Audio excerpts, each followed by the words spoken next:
스티븐 올와인의 살인사건, 완벽한 아내 살해 계획을 세운 남편. 2016년 위선적인 남편의 아내 살인사건은 미국 전역을 충격에 빠뜨렸습니다.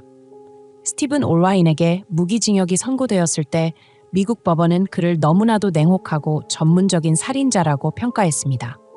그의 빈틈없는 계획은 경찰이 진범을 찾아내는데 상당한 어려움을 겪게 만들었습니다. 그렇다면 사건은 어떻게 발생했을까요? 지금부터 자세히 알아보겠습니다. 2016년 11월 13일 저녁, 올와인 가족의 차가 미네소타주의 집 앞에 천천히 멈췄습니다. 8살 난 아들은 차에서 내리자마자 웃음을 띠며 집 안으로 달려갔습니다.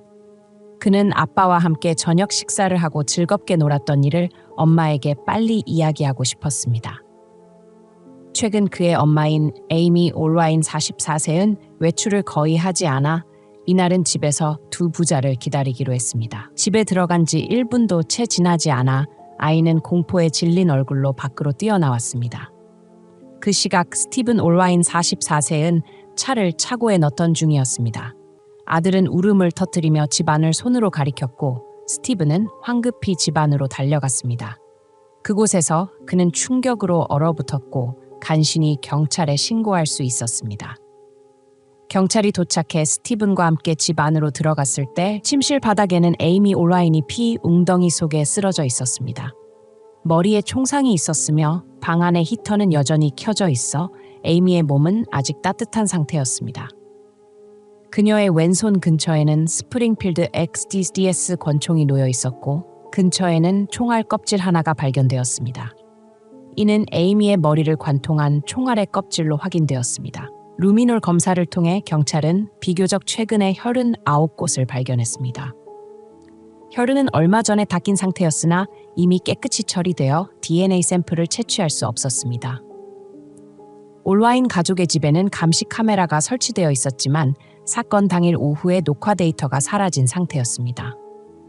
또한 집에는 감시 카메라 외에도 경비 시스템, 경보장치 등이 매우 철저히 설치되어 있었습니다. 경찰은 일반적인 직업을 가진 가족이 왜 이토록 철저한 보안 시스템을 갖췄는지 의문을 품었습니다.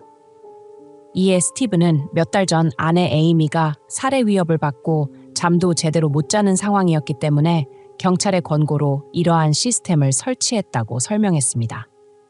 그는 방어 목적으로 총기 소지 허가를 받아 현장에서 발견된 권총을 구매하기도 했습니다. 이러한 설명은 에이미를 위협한 인물에 대한 조사를 촉발했습니다. 확인 결과 실제로 2016년 6월 1일 경찰이 올와인 가족의 집에 방문한 적이 있었습니다. 그때 경찰은 암살자 사칭 웹사이트를 폐쇄했으며 그곳에서 에이미의 이름이 암살 대상 목록에 있었다고 경고했습니다. 경찰에 따르면 에이미를 죽이려 한 사람은 에이미가 자신과의 결혼을 깨트리고 사업 파트너까지 빼앗았다고 주장하는 여성이었습니다. 그녀는 에이미가 교통사고로 위장된 암살을 당하기를 원하며 실패할 경우 총으로 쏘라는 두 번째 계획까지 세운 상태였습니다. 이 소식을 들은 에이미는 두려움과 충격에 빠졌습니다. 그녀는 단순히 개 훈련 회사를 운영하는 평범한 여성으로 누구에게도 원한을 산 기억이 없었기 때문입니다. 스티븐은 아내를 보호하기 위해 안전장비를 설치하고 방어용 총기를 구입하는 등 조치를 취했습니다. 에이미는 이후 외출을 자제하며 작은 움직임에도 경찰에 즉시 신고하는 등 조심스러운 생활을 이어갔습니다.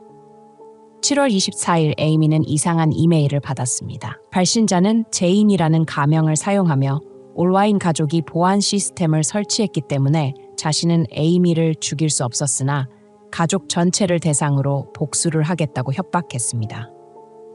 발신자는 에이미에게 자신이 가족의 목숨을 구하고 싶다면 스스로 목숨을 끊으라는 메시지를 보냈습니다. 이 이메일은 에이미의 정신적 상태를 심각하게 악화시켰습니다. 발신자는 익명성을 철저히 유지했기 때문에 IP 주소를 추적할 수 없었습니다. 경찰 조사에서 스티븐은 에이미가 스스로 목숨을 끊었다고 주장했지만 경찰은 사건 현장을 면밀히 조사한 결과 자살로 보기에는 많은 의문점이 있음을 발견했습니다. 에이미는 오른손잡이였지만 총은 왼손 근처에 있었고 시신은 누군가에 의해 이동된 것으로 보였습니다.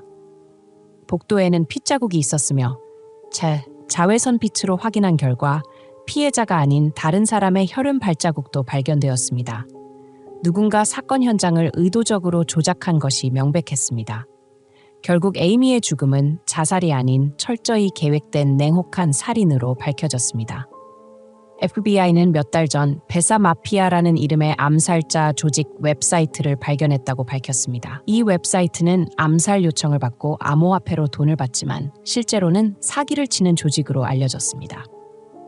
그곳에서 더그 데이가드라는 인물이 에이미 올라인의 경쟁자로서 그녀를 표적으로 삼았다는 사실이 드러났습니다. 더그 데이가드는 에이미가 자신과 외도하며 자신의 가정을 파괴했을 뿐만 아니라 개 훈련 사업의 고객까지 빼앗았다고 주장했습니다. 그는 에이미의 죽음을 위해 $3,000 상당의 비트코인을 지불했지만 자신이 사기당했다는 사실을 알지 못했습니다. 경찰은 더그 데이가드가 스코폴라민이라는 약물을 구입하려 시도한 정황도 발견했습니다. 과다 복용 시 어지러움을 유발할 수 있는 이 약물은 특정 웹사이트에서 구매된 것으로 추정됩니다. 부검 결과 에이미의 혈액에서는 정상 용량의 2배에 달하는 스코폴라민이 검출되었습니다. 경찰 조사 결과 에이미가 다른 사람의 남편을 빼앗았다는 주장은 근거가 없었으며 더그 데이가드는 바로 제인이라고 주장한 인물과 동일 인물로 밝혀졌습니다. 제인이 11월 13일 에이미의 집에 몰래 침입해 그녀를 살해했을 가능성이 제기되었습니다. 조사 중 한 컴퓨터 전문가가 스티븐 올라인의 컴퓨터에서 3피자짜리 비트코인 주소를 발견했습니다. 이는 FBI가 베사 마피아 웹사이트를 폐쇄할 당시 확보한 비트코인 주소와 일치했습니다. 경찰은 초기에는 스티븐을 전혀 용의자로 보지 않았지만 그가 여러 진술에서 문제점을 보임에 따라 조사는 새로운 국면을 맞이했습니다. 스티븐과 에이미는 대학 시절부터 연애를 시작해 결혼 20년 차로 8살 된 아들을 두고 있었습니다. 에이미는 개 훈련소를 운영하며 일에 열정을 보였고 스티븐은 IT 전문가로 주로 집에서 일했습니다. 주변 사람들은 스티븐을 가정적이고 헌신적인 남편으로 평가했습니다. 그러나 사건 당일인 11월 13일의 진술에서 스티븐은 여러 의심스러운 점을 보였습니다. 그는 아침에 에이미가 몸이 좋지 않아 침대에 누워 있었고 자신은 지하실에서 일을 했다고 했습니다. 점심 무렵에는 에이미에게 병원에 가자고 권유했으나 이후 그녀의 상태가 나아져서 혼자 집에서 쉬게 하고 자신은 다시 지하실로 내려갔다고 주장했습니다. 오후 5시경 스티븐은 장인댁에서 아들을 데려온 뒤 외식을 하고 집에 돌아왔을 때 에이미가 사망해 있었다고 진술했습니다. 하지만 법의학자들은 에이미가 오후 3시에 이미 사망했다고 판단했습니다. 스티븐의 알리바이가 사건 시간대와 맞지 않았습니다. 수사 과정에서 스티븐은 감정 표현이 거의 없었고 질문에 무덤덤하게 답변했습니다. 사건 당일 스티븐이 경찰에 신고했을 때 그의 배경에서 아들의 질문이 들렸습니다. 아들은 "아빠, 재혼할 거예요?" 라고 물었고 스티븐은 작은 목소리로 "아직 모르겠구나" 라고 대답했습니다. 이 이상한 대화는 당시 긴박한 상황 때문에 크게 주목받지 않았지만 이후 조사 과정에서 다시 이슈가 되었습니다. 경찰은 스티븐이 여러 여성과 빈번히 연락하며 최소 3명과 불륜관계를 유지하고 있었다는 사실을 밝혀냈습니다. 이는 주변 사람들이 그를 가정적인 남편으로 평가했던 모습과 완전히 상반된 행태였습니다. 스티븐의 컴퓨터 데이터를 복구한 결과 더그 데이가드가 구매하려 했던 스코폴라민과 같은 약물이 스티븐의 구매 내역에서 발견되었습니다. 또한 스티븐의 휴대전화는 에이미를 협박한 익명 이메일 계정에 접속했던 기록이 있었습니다. 더 나아가 에이미가 사망할 경우 스티븐이 $700만 달하는 생명보험금을 수령하게 된다는 사실도 드러났습니다. 조사 과정에서 스티븐이 가정용품을 몰래 전당포에 맡기고 현금을 받아 비트코인을 구매한 정황도 밝혀졌습니다. 결국 2017년 1월 스티븐 올라인은 1급 살인 혐의로 체포 및 기소되었습니다. 그는 모든 혐의를 부인했으며 가족과 친구들 중 일부는 그가 냉혈한 살인자라는 사실을 믿지 않았습니다. 검찰은 스티븐이 에이미에 대한 애정이 식었고 이혼할 경우 지역교회에서 제명당할 것을 우려해 그녀를 살해했다고 주장했습니다. 암살자를 고용하려 했으나 실패하자 직접 범행을 저지르고 현장을 조작했다고 했습니다.